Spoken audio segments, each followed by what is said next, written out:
quick summary for you all in everything that we've just covered. I know that's absolutely bonkers, isn't it? But let's have a go at it, shall we? So this is the summary of the episode that I've just done in the past 45 minutes or so.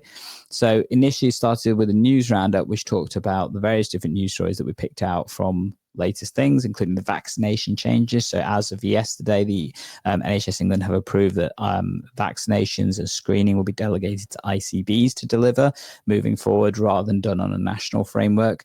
Obviously, this potentially has benefits in terms of care closer to the local populations in terms of need, but it does potentially raise the question of how those services will be commissioned moving forward and what impact this will have on general practice in terms of, for example, QoF-based delivery for vaccinations and screening and stuff. Are we looking at vaccination screening centres outside of general practice to deliver this care, and what impact will that have on the financial aspect for general practice as well as patient level care? Will they have to go further, closer? Who knows?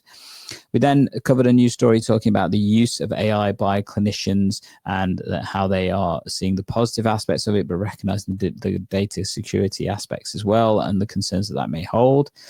Then talked about the weight loss drugs, and particularly two news stories that came through that. One, the change in guidance came out yesterday in terms of now data needs to be collected in a synchronous method in terms of BMI data that has an impact in terms of the ability for the prescriber to issue a prescription, particularly through online pharmacies.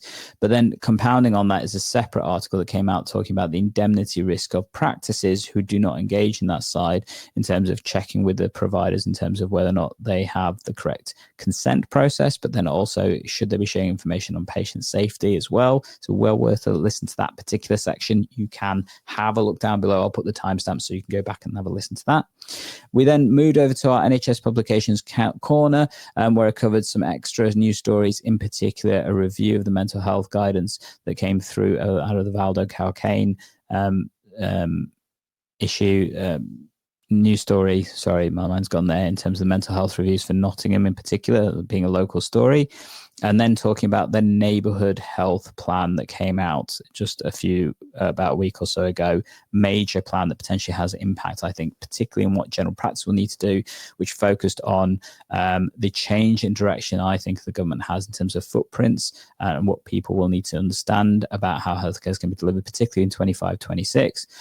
As part of that, looking at a focus on keeping patients out of hospital and those 6 key aims, which is population health, modern general practice, standardizing community health services, neighborhood MDTs, so no longer practice-based, but neighborhood-based MDTs,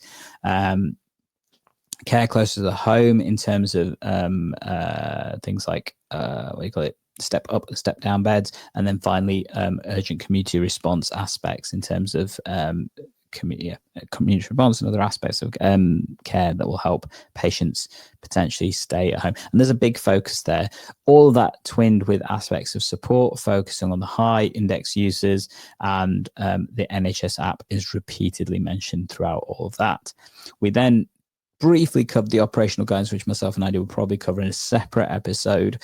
But I hope that's been a useful episode for you all in terms of covering what's going on.